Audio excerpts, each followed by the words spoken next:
কি অবস্থা মনে মানুষ মূলত সুতিয়া মানুষ সবসময় নিজের স্বার্থ নিয়ে ব্যস্ত থাকে আপনার সাথে আরেকজনের স্বার্থের দ্বন্দ্ব যখনই শুরু হইব তখনই মনে করেন যে কলহ শুরু হইব এমন কিছু মানুষ আমাদের সোসাইটিতে আমাদের আশপাশে আমাদের বন্ধু সার্কেলে তার সার্কেলে এমন কিছু মানুষ আছে যারা কখনোই আপনার ভালো চায় না তারা কখনোই আপনার ভালো দেখতে চায় না আপনি সোশ্যাল মিডিয়ায় ভালো কিছু পোস্ট করলেন আপনার নিজের পছন্দের খুশির একটা খবর পোস্ট করলেন না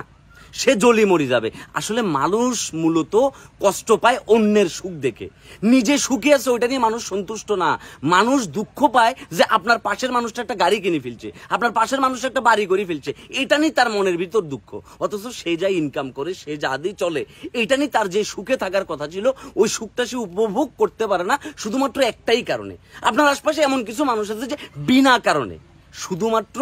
কোনো কারণ ছাড়াই সে আপনাকে হেট করবে আপনাকে পছন্দই করবে না এরকম প্রচুর মানুষ আছে যারা হয়তো আমারও দেখতে পারে না তার ভিতরে একটা অন্যতম কারণ হচ্ছে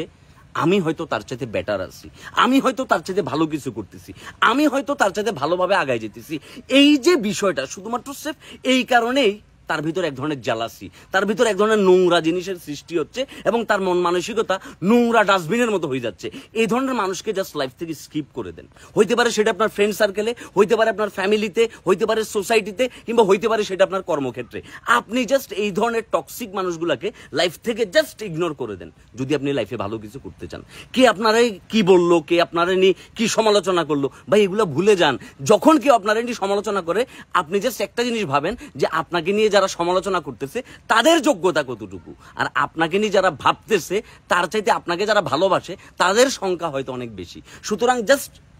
তাদেরকে ইগনোর করেন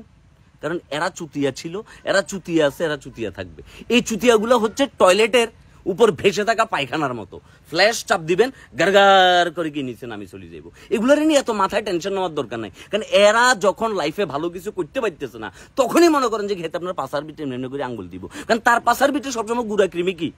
লাফালাফি করতেছে এখন সে চিন্তা করতেছে আমি যেহেতু ভালো নাই আমি একটু মনাকে লাড়ি দিই তাইলে আমি ভালো থাকবো আমি যেহেতু ভালো কিছু করতে পারতেছি না আমি অমুকের একটু লাড়ি দিই তাইলে আমি ভালো থাকবো এটা হচ্ছে হিউম্যান নেচার এটা মানে নিতে শিখেন এটা যত দ্রুত আপনি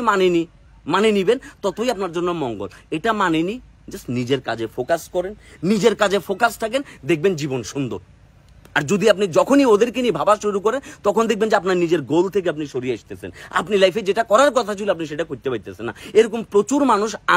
ব্যক্তিগত আমি শামীম আমাদের জীবনে আছে যাদেরকে যদি আমি জিজ্ঞাসা করি যে ভাই তুই আমার সাথে একটাবার বল যে আমার দ্বারা তোর কোন ক্ষতিটা হয়েছে আমার দ্বারা তুই কিভাবে ক্ষতিগ্রস্ত হয়েছিস তার কাছে কোনো অ্যান্সার থাকবে না কারণ আমি আসলে তার কোনো ক্ষতিই করি নাই কিন্তু আপনি যদি তারে জিজ্ঞাসা যে তারে কেমন লাগে হাতে বলবো আরে এত ভালো লাগে না তা হালার উতালা এত একটা ভণ্ড এত একটা ফালতু কিন্তু কেন ভণ্ড কেন ফালতু এইটার কোনো ব্যাখ্যা এটার কোনো এক্সপ্লেনেশন তার কাছে নাই সুতরাং আমরা মানুষরাই মূলত এরকম আমরা সুতিয়া আমরা বাটফার আমরা ভণ্ড কিন্তু আমরা সাধু সাজি ভাইয়া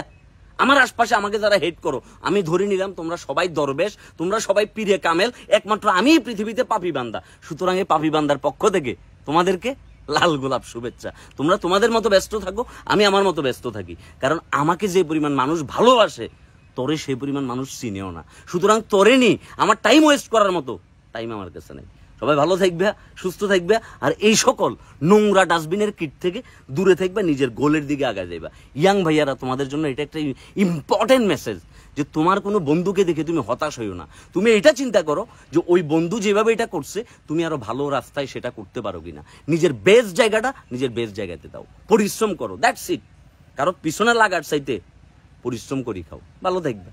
আর আমার লাইফে এসব আমি পাত্তাও দেই না ডাইরেক্ট ইগনোর এটা হইতে পারে আমার ফ্যামিলিতে আমার ফ্রেন্ড সার্কেলে আমার সোসাইটিতে আমার কর্মক্ষেত্রে আমি যখন এই ধরনের কাবজা মানুষ দেখছি আমি আস্তে করে কি চলে গেছি আর কি গান গাইছি হাওয়া মে উড়তা যায় মেরা লাল দুপাট্টা মলমল মেরা লাল দুপাট্টা মলমল হাজি ব্যাস ভালো থাকো ভালো চিন্তা করো সুস্থ থাকো সুস্থ রাখার চেষ্টা করো দ্যাটস ইট আল্লাহ হাফেজ